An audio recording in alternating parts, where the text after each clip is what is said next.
नमस्कार, मैं हूं कोमल शर्मा और आप देख रहे हैं न्यूज 21। राजस्थान के पूर्व मुख्यमंत्री अशोक गहलोत ने वंदे मातरम की 150वीं वर्षगांठ पर हो रहे सरकारी कार्यक्रमों के राजनीतिकरण पर गहरी चिंता व्यक्त की है।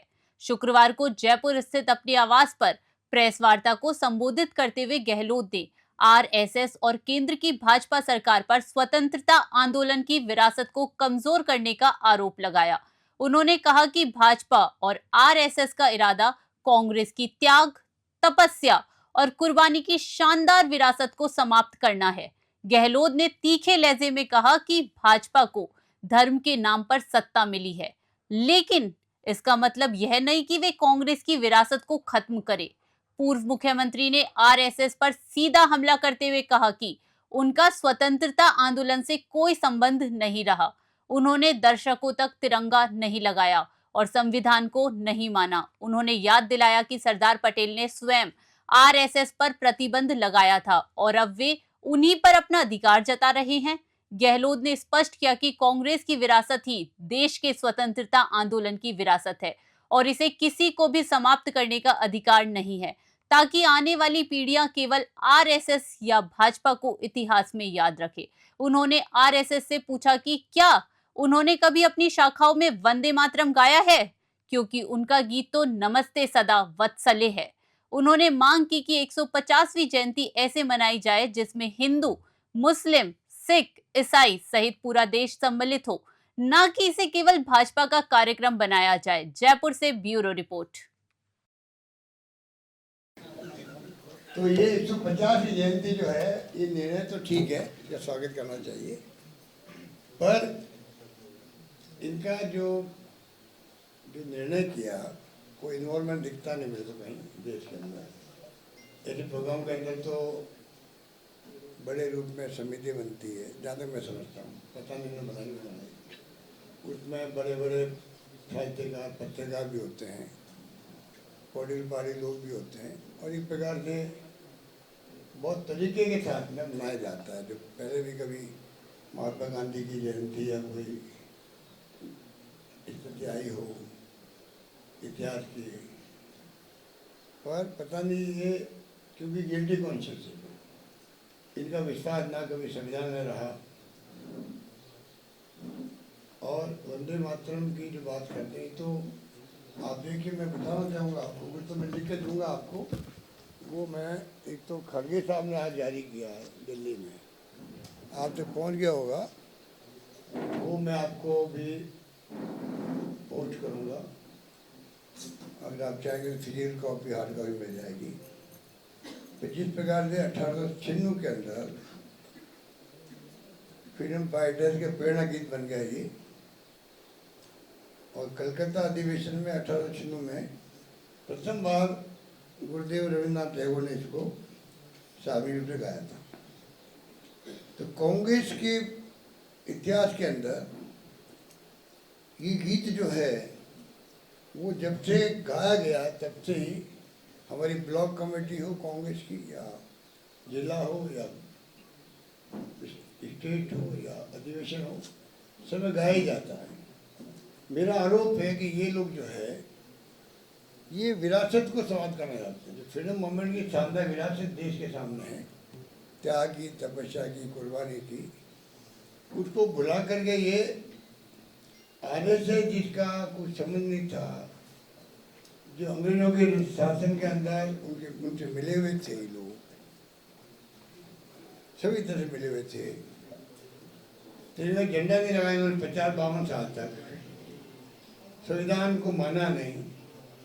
डॉक्टर अंबेडकर का महात्मा गांधी के पुतले जलाए हों जिन्होंने, और सरदार पटेल ने खुद ने बैन लगा दिया आरएसएस पे।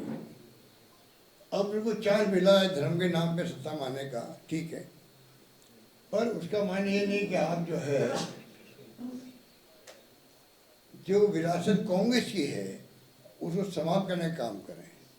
कांग्रेस की विरासत वही है जो देश की फ्रीडम मूवमेंट की विरासत है, हमें गर्व इस बात का है, जिस पार्टी से ताल्लुक रखते हैं। आपको अधिकार नहीं कि आप उसको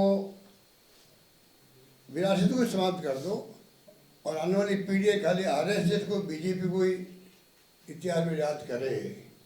ये मैं मंजूर नहीं है, ये मैं मंजूर नहीं है। ये जो आपकी अप्रोच है उसको हम स्वीकार नहीं करते हैं। हम चाहेंगे कि ये जो क्षण है 150वें जयंती का, उसको आप उस ढंग से मनाएं जिससे कि पूरा देश इन्वॉल्व हो। हिंदू, मुस्लिम, सिख, ईसाई, फारसी, जैन जो भी हैं, सभी का इन्वॉल्वमेंट होना चाहिए इसके अंदर। एक तरफा जैसे कोई भारतीय जनता पार्टी प्रोग्राम हो, सरकारी धन के दुरुपयोग करके सरकार इनकी है, ऐसा मैसेज दे रहे हैं कि ये कोई बीजेपी का खुद का प्रोग्राम हो, जबकि इनको पूरे मुल्क को गर्व है। वंदे मातरम बोलते हम लोग, सबको गर्व होता है। और कांग्रेस तो बोलते है ये जब से ये गीत गाया तब से बोलती आई है। आपने बोलना भी शुरू किया। आपका तो जो पहले वो नमस्ते सदा वस्तुले, यही है ना इनके गीत। ये पूछो कभी आपने शाखाओं में वंदे मातरम का गीत गाया क्या? कभी गाया क्या? कभी चर्चा भी की क्या आपने? चर्चा भी की क्या कभी वंदे मातरम की? अब आप सरदार पटेल को एडोप्ट कर रहे हो। अरे आपके आरएसएस में बैन लगाया, महात्मा गांधी हत्या के अंदर उनकी विचारधारा के लोगों का हाथ था। ये सरदार पटेल ने कहा उस वक्त में, उसको आप अपना रहे हो, उनका स्मारक बना रहे हो लोगों में मैसेज देने के लिए। ये आपकी राजनीति है। आपके दिल में ना महात्मा गांधी है, ना सरदार पटेल है, ना ये आपका वंदे मातरम गायन है। ये तो कांग्रेस की विरासत है, इसको आप छुड़ाना चाहते हो, ये मैं मंजूर नहीं है।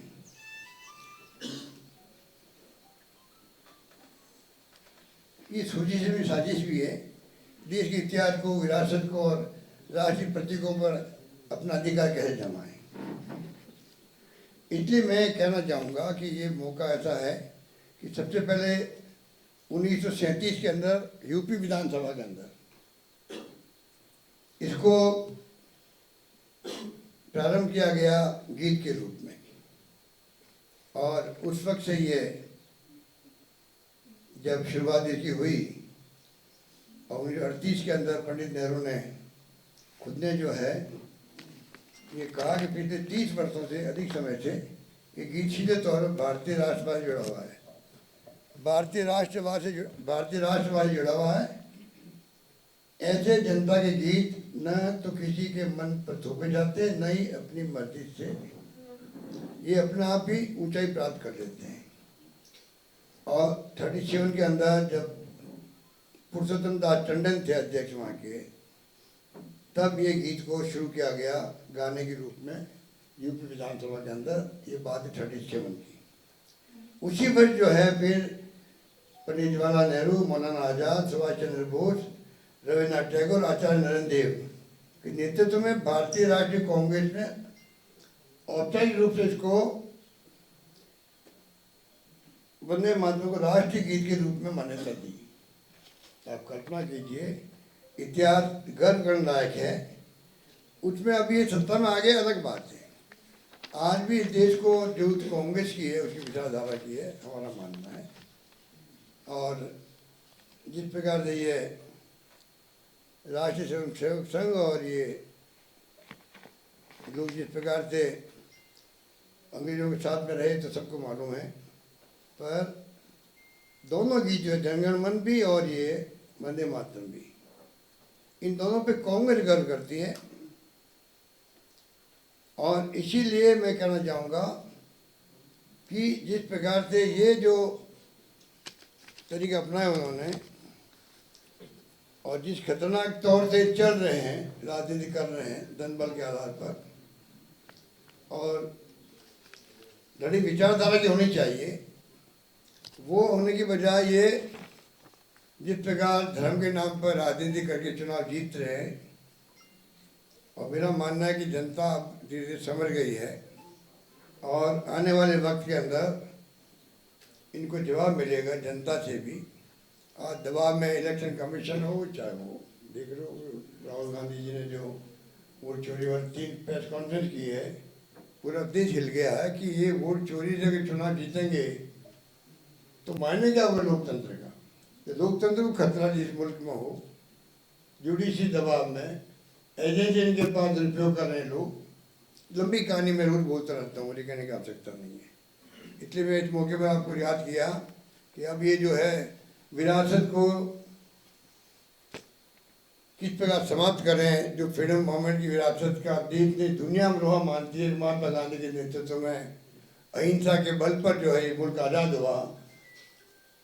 त्याग, कुर्बानियाँ, जेलों में बंद रहे लोग, फांसी के फंदे पे चढ़े हों, तो नॉन वायलेंस का जो नाम बड़ा हुआ है देश दुनिया के अंदर, उसकी पहचान महात्मा गांधी के साथ में और देश के साथ में।